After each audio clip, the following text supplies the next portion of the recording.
애들 키우는 집에 정말 있어야 될 약을 딱 한 가지만 고른다면은 저는 해열제나 감기약이 아니고 바로 베네드릴, 알러지약이라고 생각해요. 정말 유명한 약인데 어떤 증상에 어떻게 써야 될지 주의할 점은 무엇인지 한번 알아볼게요. 이거는 제가 가지고 있는 치얼드런스 베네드릴이고요. 저는 이렇게 제너릭으로 샀고요. 물약도 나오는데 이거는 추어블이에요. 그리고 이거는 어른용 베네드릴, 역시 제너릭으로 샀고요. 이 베네드릴 어디다 쓰는 약인지 뭐라고 적혀 있는지 여기 먼저 볼까요? 여기 보면은 이제 sneezing, runny nose, itchy throat or nose, itchy watery eyes라고 되어 있어요. 알러지 릴리프라고 적혀 있는데 알러지 때문에 이러한 증상이 나타났을 때 쓰는 약이에요. 좀 더 자세히 어디다 쓰는 건지 보려면은 여기 뒤에 보면은 유즈라는 테이블이 있어요. 여기 보면은 hay fever or upper respiratory allergy 때문에 이러한 증상들이 나타났을 때 이 약을 써라 이렇게 되어 있죠. hay fever는 한국말로는 건초열이라고 하는데요. 느낌은 잘 안 오지만 건초열이 시즈널 알러지예요. 계절이 바뀔 때 알러지 증상이 오죠. 그런데 솔직히 아이들 엄마라면은 이 약 어디다 쓸지 제일 먼저 떠오르는 거 있으세요? 바로 한국 갈 때죠. 한국 갈 때 도대체 이 애들을 데리고 어떻게 비행기를 타나, 베네드릴 한번 먹여볼까? 이렇게 생각하시잖아요. 비행기에서 먹으면 애들이 그렇게 잠을 잘 잔다더라. 그런 얘기 많이 들어보셨을 거예요. 그래서 한국행을 계획하시는 엄마라면은 이번에는 베네드릴 한번 먹여봐야겠어. 그런데 정작 비행기에서 베네드릴을 먹이려고 하면은 고민되죠. 굉장히 졸리다는 거는 이 약이 굉장히 독한 약인가? 이 약 그렇게 쉽게 쓸 수 있는 약은 아닌 것 같은데 내가 너무 힘드니까 오늘 하루만 딱 먹여볼까? 이렇게 생각이 드실 거예요. 비행기 이야기는 이따 다시 하기로 하고 일단 이 베네드릴을 어떤 증상에 쓸 수 있는 약인지 좀 더 자세히 보도록 할게요. 실제로 이 베네드릴은 쓰임이 굉장히 다양한데요. 아까 말한 시즈널 알러지 같은 경우 눈 가려움, 눈물, 콧물, 코 재채기, 목 따가움 이런 증상들이 있을 때 이 베네드릴을 먹으면 바로 진정이 잘 되고요. 그리고 이 베네드릴은 피부 발진에도 정말 잘 들어요. 아까 말한 그런 시즈널 알러지가 피부로 오시는 분들도 있고요. 그리고 음식 알러지, 뭐 잘못 먹었을 때 피부에 쫙 나잖아요. 근데 그럴 때 금방 진정이 되고요. 그리고 아기 엄마들이라면은 이유식 처음 시작할 때 아기들이 분유나 모유만 먹다가 새로운 음식을 먹었을 때 알러지가 생기는 경우가 있죠. 보통 뭐 야채나 이런 종류는 알러지가 그렇게 심하지는 않은데 처음으로 계란을 시작할 때 알러지가 많이 오는데요. 계란 흰자 알러지가 생각보다 많은 애들한테 나타나더라고요. 근데 그럴 때 계란 흰자 때문에 알러지가 생겼을 때 의사한테 전화하면은 이 베네드릴을 먹여보라고 할 거예요. 그리고 피부에 벌레에 물려서 굉장히 가려울 때 있죠. 미국 개미 엄청 독하잖아요. 개미한테 물렸을 때 정말 빨갛게 되고 금방 수포가 막 차오르면서 굉장히 가려운데 그럴 때 이 베네드릴을 먹으면 금방 진정이 되고요. 사실 이제 바르는 베네드릴도 있어요. 그런데 바르는 베네드릴은 개미에 물렸을 때 정말 이렇게 가려울 때 별로 효과는 없어요.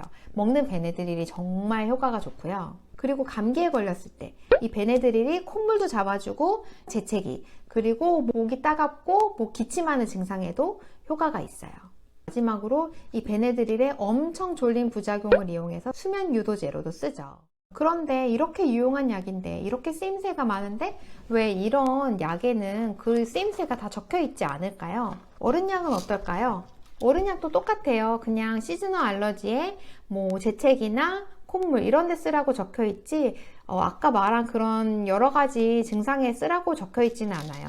다만 어른약은 여기 보면은 커먼 콜드, 이제 일반 감기에 재채기를 하거나 콧물이 날 때 쓸 수 있다라고는 적혀는 있어요. 근데 그것 말고 어디다 쓰라고 자세히 적혀 있지는 않아요. 왜 그런 걸까요? 그건 바로 이런 약들은 OTC로 의사의 처방이 없이 쓸 때에는 개인적으로 판단해서 쓰는 것이 위험할 수 있기 때문인데요. 바로 부작용 때문이에요. 아기들, 어린이들, 6세 미만의 어린이들, 그리고 65세 이상이신 분들은 이 베네드릴을 먹을 때 부작용을 좀 조심하셔야 돼요. 베네드릴 성분인 다이펜하이드라민 때문에 심장 박동수가 증가하고 또 심장의 리듬이 좀 불규칙하게 뛴다든지 호흡 곤란이나 발작까지 올 수 있다고 경고하고 있죠. 그리고 심한 경우에는 사망까지 무시무시하죠. 물론 이러한 부작용들이 흔한 부작용은 아니에요. 그리고 대부분의 부작용들이 약을 너무 많이 먹였을 때, 오버도스일 때 오는 부작용이라고 알려져 있어요. 하지만 아이들의 몸은 생각보다 굉장히 예민해요. 아이들은 꼭 오버도스가 아니더라도 작은 양에도 몸이 민감하게 반응을 해서 부작용이 생길 수는 있어요. 만 6세 미만이라면 여기에 약을 얼마나 먹여야 될지도 적혀 있지 않고요. 여기 2살 이하라면 둔한 유지라고 되어 있고요. 2살부터 5살이라면 의사의 지시대로 약을 먹이세요라고 적혀 있어요. 그럼 어떻게 해야 될까요? 이 약을 사야 될까요? 말아야 될까요? 아이를 키우다 보면은 갑자기 알러지가 생기는 일이 발생해요. 음식을 뭘 잘못 먹었다든지 아니면 뭔가 새로운 환경에 갑자기 노출이 됐을 때 아이가 알러지 증상이 나타나죠. 그리고 벌레에 물렸을 때 그럴 때 드는 생각이 알러지 약을 먹으면 애가 좀 괜찮아지겠다 이런 생각이 들 때가 있어요. 한국 같으면 바로 집 앞에 소아과를 방문을 하면 될 일인데 사실 여기서는 병원에 가는 게 그렇게 간단하지는 않잖아요. 그래서 고민이 되죠. 물론 아이가 알러지 증상으로 숨을 잘 못 쉬고 입이 부었다든가 목이 부었다든가 입 안이 부었다든가 아니면은 아이가 어지러워하고 음식이나 물을 잘 삼키지 못한다든가 이러한 응급 상황일 때는 바로 응급실에 가셔야 돼요.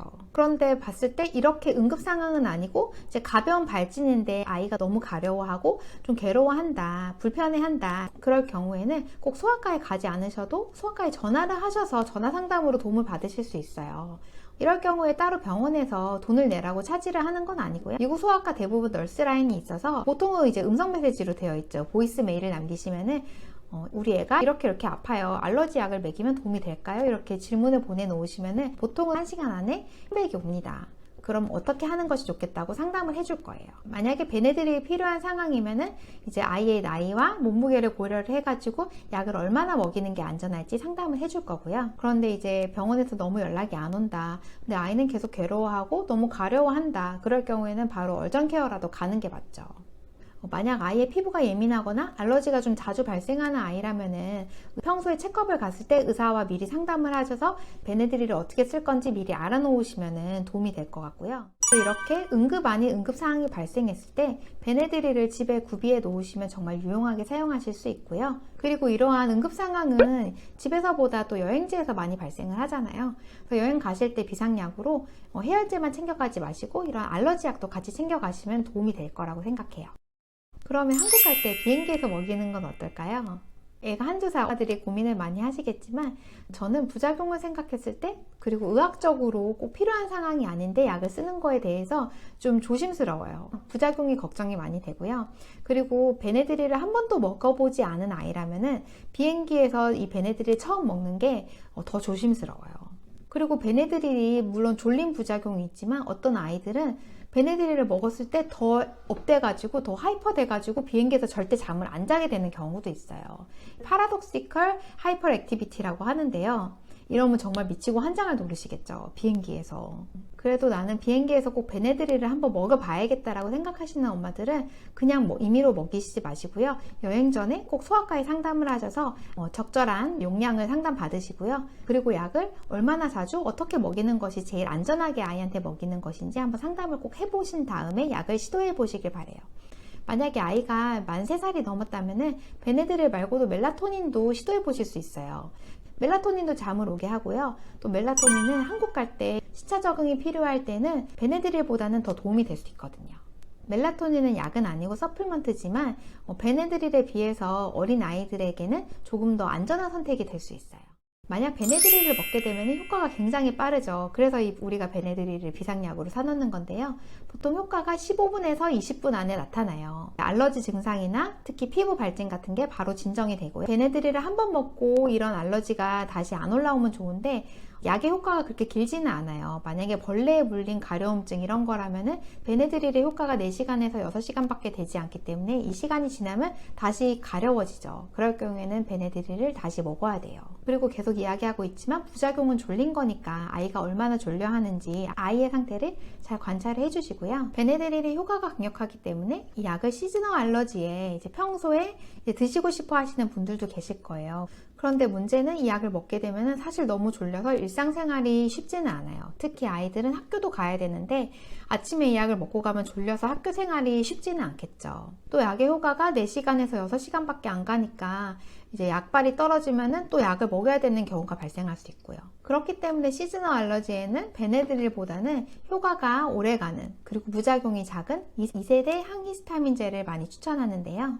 미국에서 처방전 없이 살 수 있는 약으로는 지르텍, 알레그라, 클레아틴, 자이저 이렇게 4가지가 있어요. 이러한 약들은 만 2세부터 OTC로 사용이 가능해서 아이가 어리신 분들은 베네드릴보다 좀 더 유용하게 사용을 하실 수 있겠죠.